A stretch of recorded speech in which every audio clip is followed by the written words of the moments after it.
tres principales hitos coinciden con las tres etapas en las que se puede dividir estos 20 años de cooperación a lo largo de su historia. Al principio, en la primera etapa, en 1996 hasta 2001, es todo, digamos, toda esa actividad, todo ese entusiasmo, todo el mundo apoyando. Tenemos que tener en cuenta que es a nivel local, es decir, que son dos organizaciones que trabajan a nivel local, a nivel de persona a persona, y se involucran en la tarea pues al mismo tiempo y se ilusionan por ella pues instituciones importantes como puede ser la Junta de Andalucía en España, la Diputación de Cádiz, las universidades de Cádiz también, y en la otra contraparte pues igual el Ayuntamiento de Jaén, la Universidad de SES, Jaén también se involucran, como también las empresas, importantes empresas del sector metalúrgico, que en aquel momento solamente éramos UGT Metal, solamente por 2 años, porque a los 2 años ya se hace la fusión y pasamos a ser MCA UGT. Entonces, en estos momentos, digamos que lo que hay es un gran empuje hacia arriba, un crecimiento en cuanto a la participación y también en cuanto a la cantidad de proyectos y actividades que en este momento se hacen, ¿no?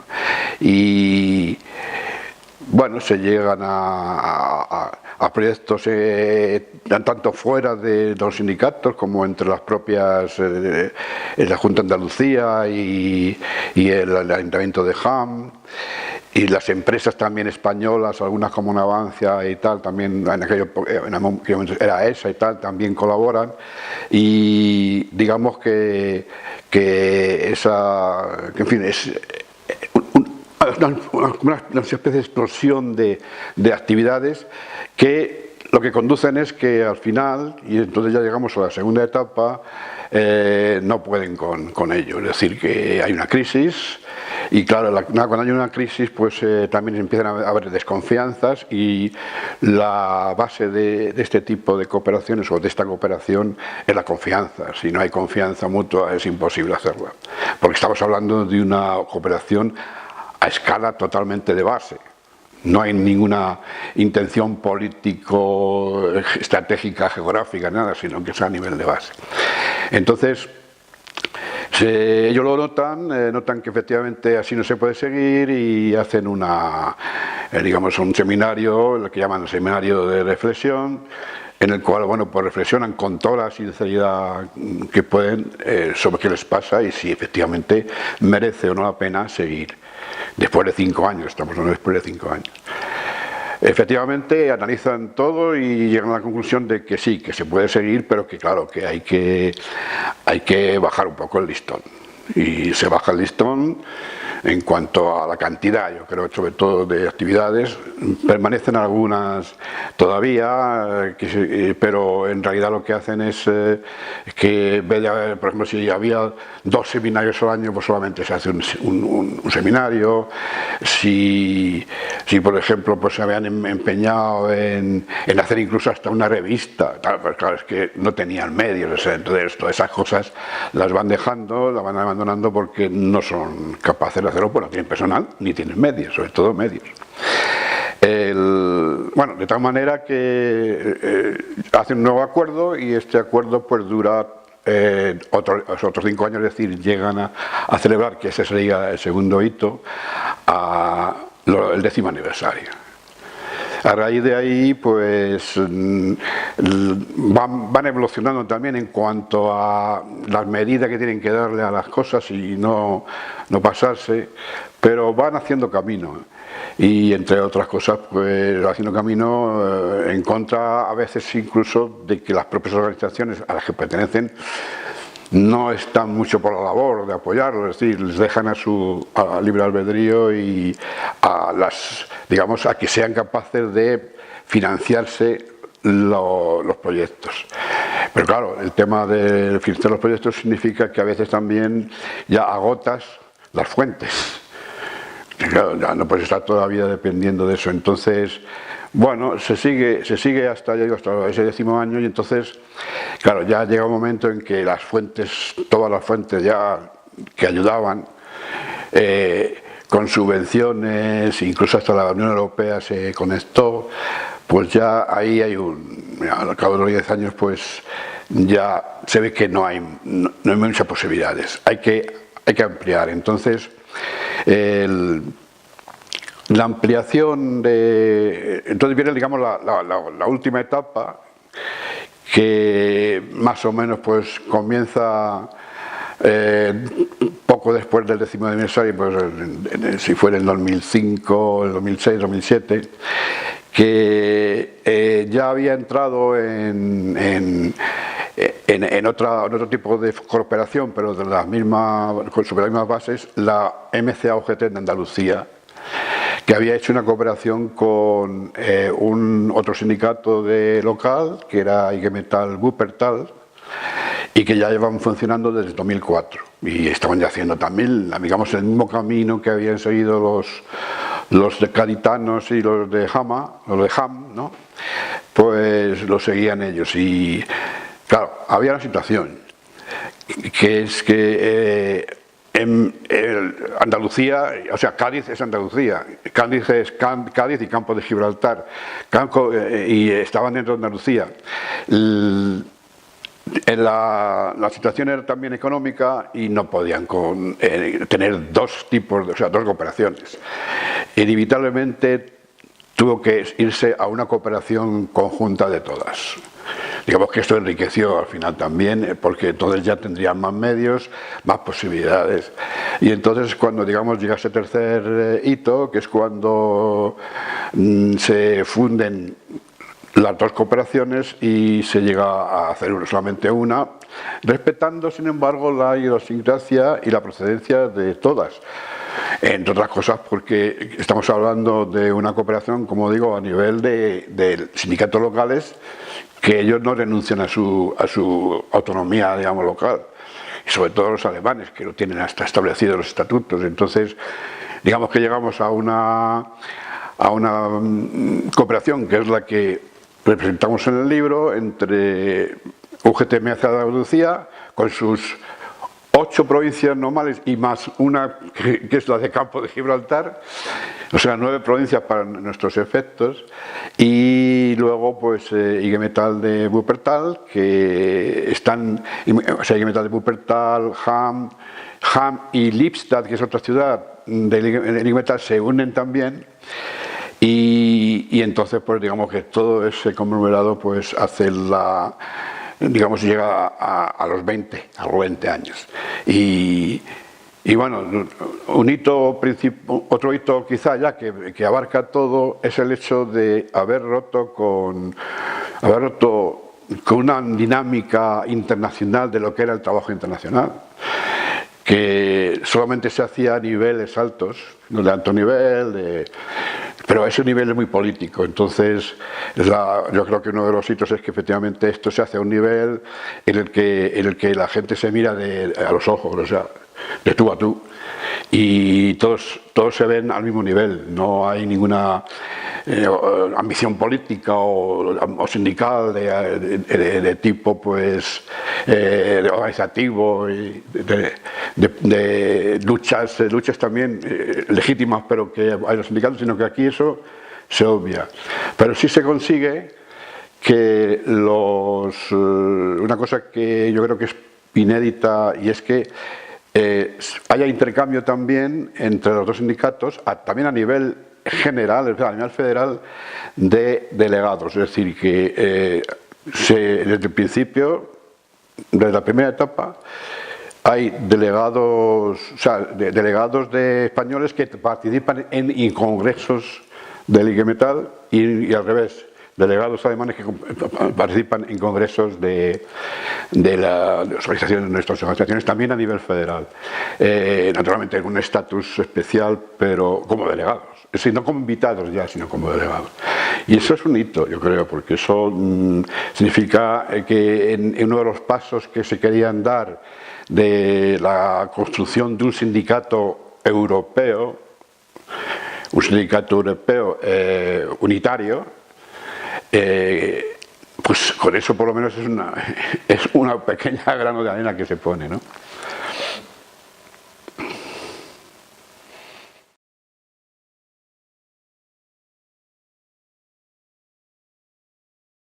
Bueno, quizá la explicación esté si en el mismo libro hay declaraciones de los propios intervinientes que nos dan una clave sobre esto. Digamos que aquí lo que ha funcionado es el factor humano, ese factor que muchas veces ignoran, ¿no? Pero es el factor humano. Las cooperaciones empezaron, estas dura 20 años, pero las cooperaciones con Alemania empezaron ya mucho antes, es decir, empezaron 5 años antes con una que se hizo en Asturias y Bochum, y ya estaba funcionando. A raíz de que funcionaba bien, pues otros sindicatos locales de alemanes, sobre todo, no los españoles, porque los españoles no sabían mucho, no habían llegado hasta ellos esa. Si los alemanes sí se hablaba de que se estaban haciendo este tipo de cooperaciones y llamó la atención. Entonces, pero llamó la atención a nivel personal. Es decir, las personas fueron las que dijeron, ¡ay, que esto está bien! ¿No? ¿Por qué no hacemos nosotros también? ¿No? Entonces surge en Hamm, pues surgen dos personas que era el secretario general en aquel momento, Peter Sveda, que se llama, y Udo Vadik, que también se llama, y en fin, hablando con el Manolo Galinier, que era, digamos, un poco el mentor de todo esto, que fue el que inició todo, pues le propusieron hacer una cooperación y dijeron, bueno, vamos a ver, se reunieron y tal, y dijeron, bueno, vamos a Manolo, a ver, que hemos pensado que, bueno, nuestra región pues tiene este tipo de empresas, es una región medio agrícola, en el centro de Alemania, y bueno, pues quizá buscaríamos un sitio que fuera más o menos igual, o sea, un sitio que fuera también interior en España, y bueno, pues que tuviera las mismas características sindicales también y de industriales. Y aquí viene la respuesta que está en el libro de Manolo Galinier, que dijo, bueno, habéis trabajado mucho en preparar esto y tal, pero yo la verdad os voy a dar una otra solución, yo os voy a dar otro tipo de conexión que tenéis que tener. La conexión, ¿sabéis cuál va a ser? Mis paisanos. O sea, os voy a conectar con mis paisanos de Cádiz. Ah, pero no puede ser, los paisanos de Cádiz, pero sí que si eso está casi en África, esto es una región de tipo naval, solamente tienen barcos, nosotros no tenemos barcos. Dice, no, pero tienen personas. Dice, y el carácter vuestro, que sois de la zona de Renania-Westfalia, está precisamente en esa zona. Sois unas personas abiertas, sinceras y abiertas también a nuevas cosas. Por el carácter creo que vais a coincidir.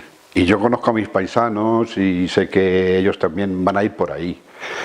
Porque Cádiz incluso es una región que que está muy mal en cuanto a industria.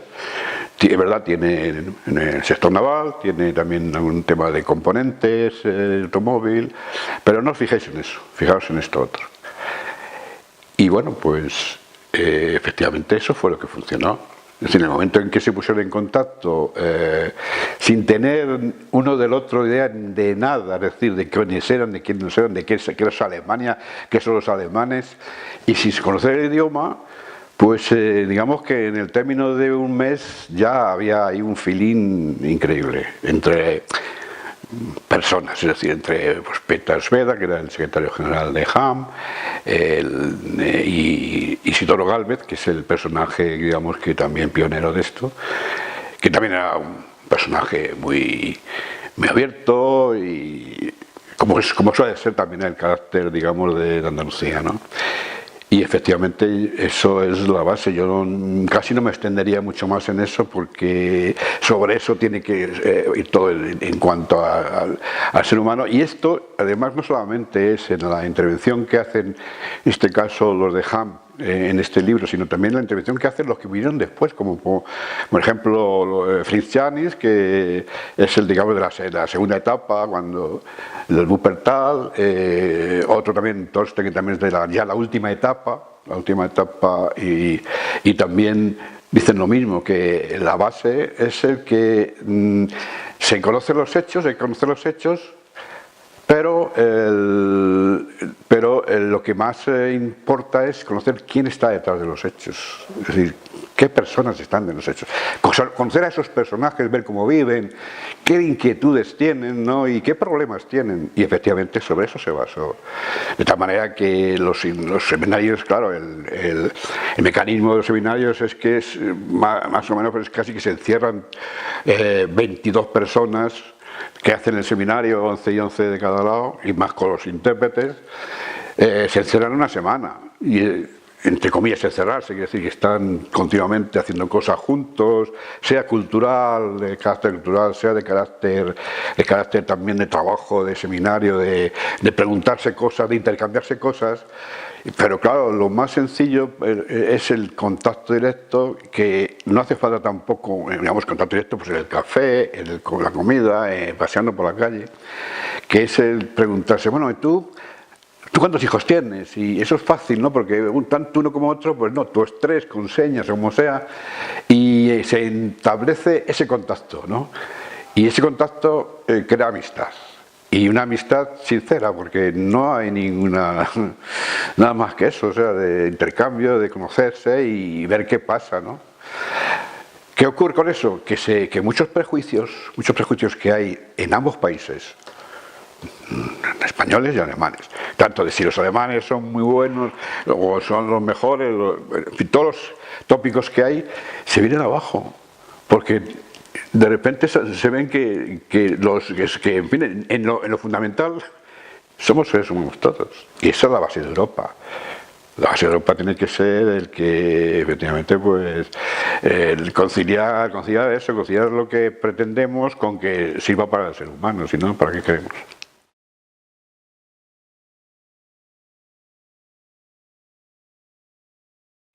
Bueno, aquí tocas una fibra muy emotiva para mí, claro, por supuesto, porque son los pioneros que iniciaron todo esto y en lo cual también me involucraron, pues han sido como personas ejemplares, está claro.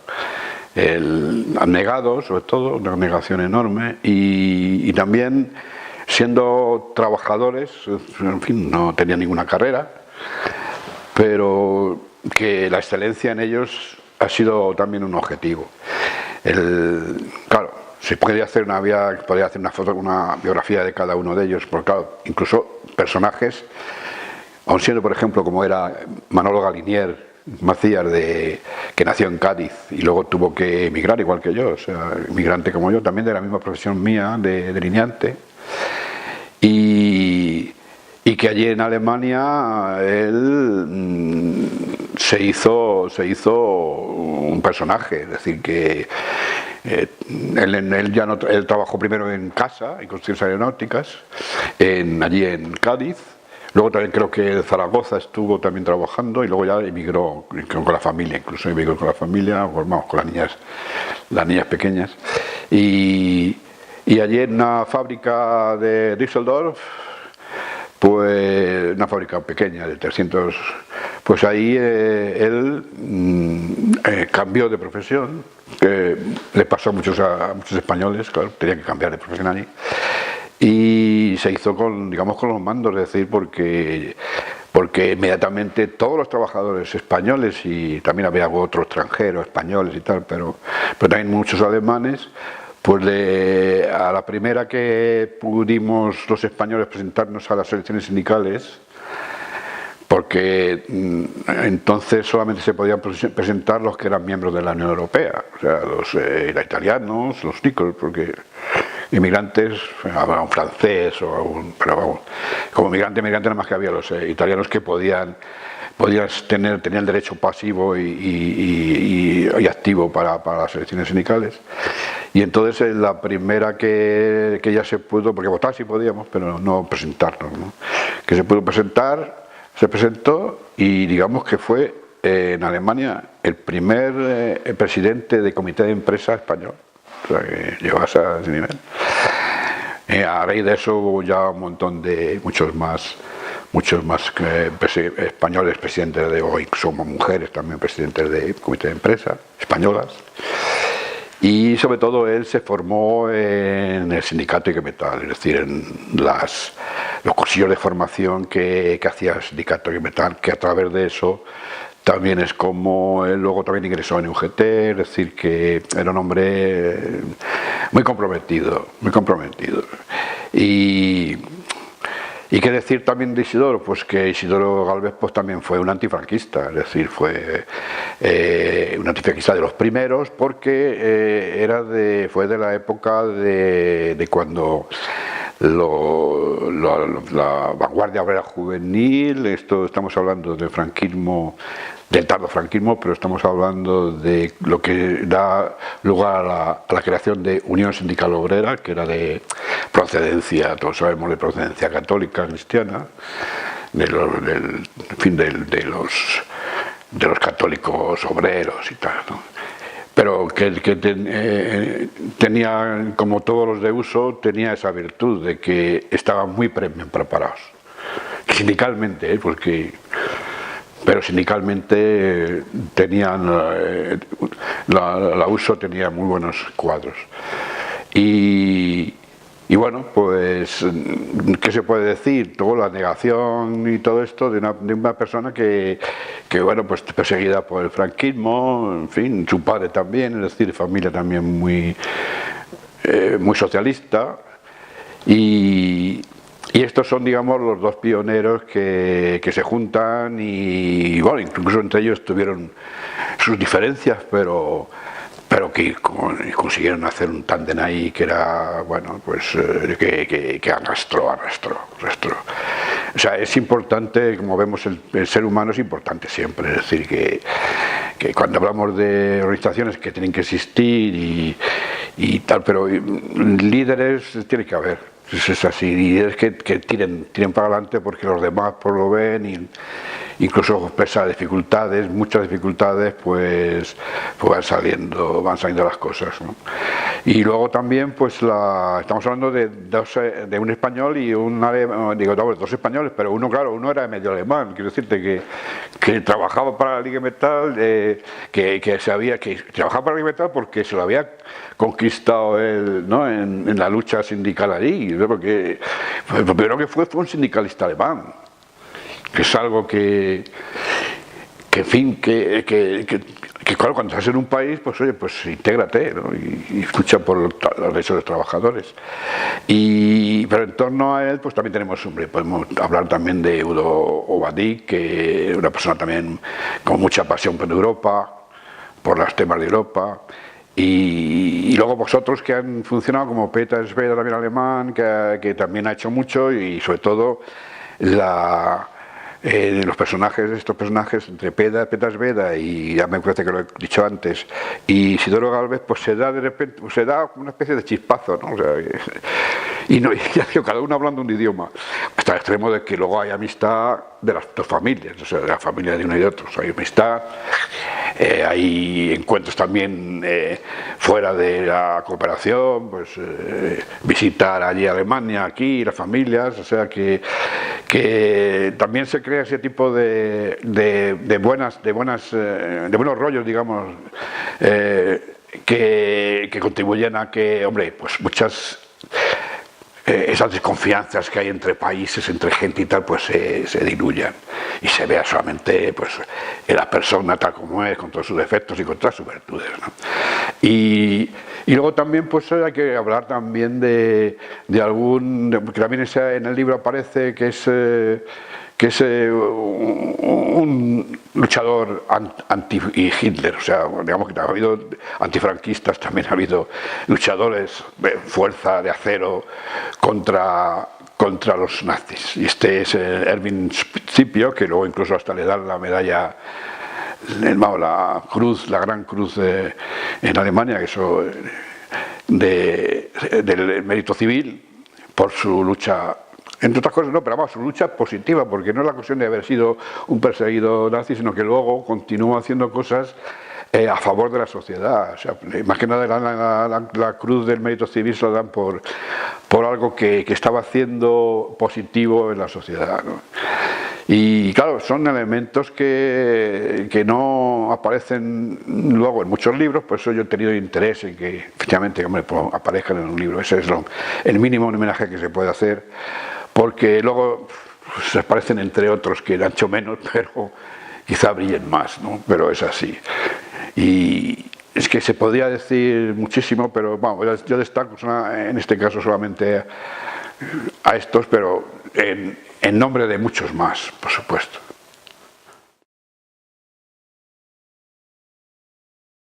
Bueno, lo bueno de esta cooperación efectivamente es que puede enlazar perfectamente con la juventud, pienso yo, las ideas.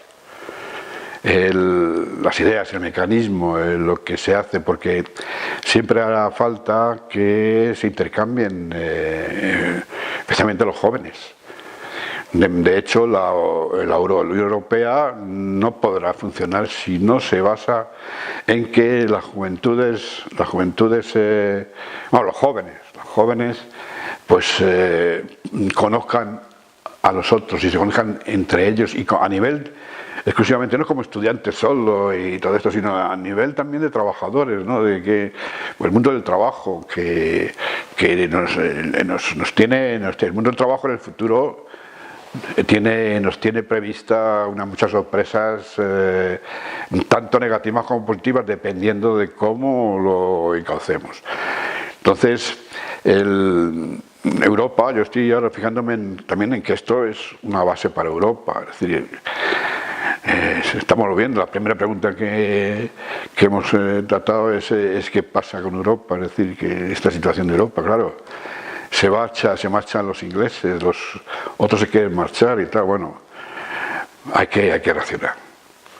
Yo no digo que con esto se pueda hacer nada, pero sí en base a que estos son los pilares, digamos, los pilares, no, la esencia de Europa está aquí. A lo mejor no lo quieren ver, pero la esencia de Europa está aquí, que es el que conciliar los intereses de todos los países, conciliarlos conciliar los ideales, más que nada, de todos, con los intereses y con las necesidades que se tengan. Esa es la Unión Europea. Hay que hacerlo con mucha inteligencia, pero claro, si se hace solamente a nivel de Bruselas, de papeleo, bueno, pues ¿qué puede ocurrir con eso? Que de momento, que mucha gente se intercambia papeles, pero los ves y dicen, bueno, ¿y aquí? ¿Y dónde está aquí el europeo? O sea, ¿dónde está el ser humano? No está por ningún lado. Entonces hay que intercambiar seres humanos. Hay que intercambiarse, incluso la duración de estos seminarios es una semana, no, a lo mejor tendría que ser, como ya hemos hecho en algunos de intercambio de aprendices que vienen 3 meses para aprender, vamos a terminar su práctico aquí y se llevan hasta un diploma, es decir, hemos ido con soldadores que se han llevado tanto allí como aquí, se han hecho sus prácticas las han hecho allí o aquí, en empresas. Entonces hay que intentar involucrar mucho más a las empresas también, para que efectivamente haya intercambio de trabajadores. O sea, esto de que lo vemos, claro, yo he sido inmigrante y a mí cuando se habla en estos momentos, dice, ay, pobres, que claro, es que fíjate que mi sobrino, que mi hijo, que se tiene que marchar a Alemania. Bueno, pues yo digo, pues a lo mejor es una bendición. Alemania, dice ahora ya Inglaterra, no sé, claro, una pena, porque también había que ir allí. O a Francia o a Italia. Pues oye, eso es una bendición. Pues es lo que tenemos que hacer, si es que tendría que ser obligatorio. El intercambiar gente entre nosotros, que esto es Europa. Y Europa no puede ser solamente un boletín en el que se escriben ahí un montón de disposiciones de cómo tienen que ser los huevos, si tienen que ser cuadrados o no cuadrados. No, no, hay que ver de cómo tienen que ser los seres humanos, de cómo eso puede influir para efectivamente que haya entre los seres humanos más cooperación, ¿vale? Y bueno, el futuro efectivamente nos viene pues eso, progresando continuamente, nuevas tecnologías, de tal manera que sí que puedo decir una cosa que me ha gustado de, digamos, el hito final de estos 20 años, que ha sido que hemos hecho unas jornadas hispano-alemanas sobre la industria 4.0, es decir, el futuro. Y hemos visto que efectivamente tiene que haber más colaboración internacional, incluso en este caso este tipo de cooperación es bilateral, es decir, ¿por qué bilateral? Porque es mucho más fácil, o sea, todos estos que son multilaterales y tal, eso al final acaba como acaba. Entonces, bilateral es mejor, porque los contactos bilaterales entre personas son mucho mejores, ¿no? Podría ser un modelo pues, para eso, para iniciar intercambios de cómo va a ser el futuro, de qué te pasa a ti en tu empresa, te han puesto más robots o qué pasa con las horas, tenemos que reducir el tiempo de trabajo, pero claro, todo eso tiene que hacerse a nivel, yo diría, internacional, pero por lo menos a nivel europeo tendríamos que empezar a hacer ese tipo de reflexiones sobre cómo va a ser el futuro. No puede ser que Polonia compita con nosotros en que tiene más horas, o España esté haciendo lo que está hasta ahora, de tener bajos salarios para competir. No, en que tiene que haber un salario mínimo en Europa igual. Pero ¿cómo se consigue eso? Pues cuando las personas de abajo detecten el problema, detecten los problemas, se junten y empiecen a preparar estrategias para ese futuro. En ese sentido, bueno, si seguimos por este camino de no despreciar al ser humano, de utilizar el ser humano en el buen sentido, de que sea el ser humano y el ciudadano que se crean ciudadanos europeos, entonces, bueno, pues algo del futuro por lo menos lo vemos empatado, no ganado.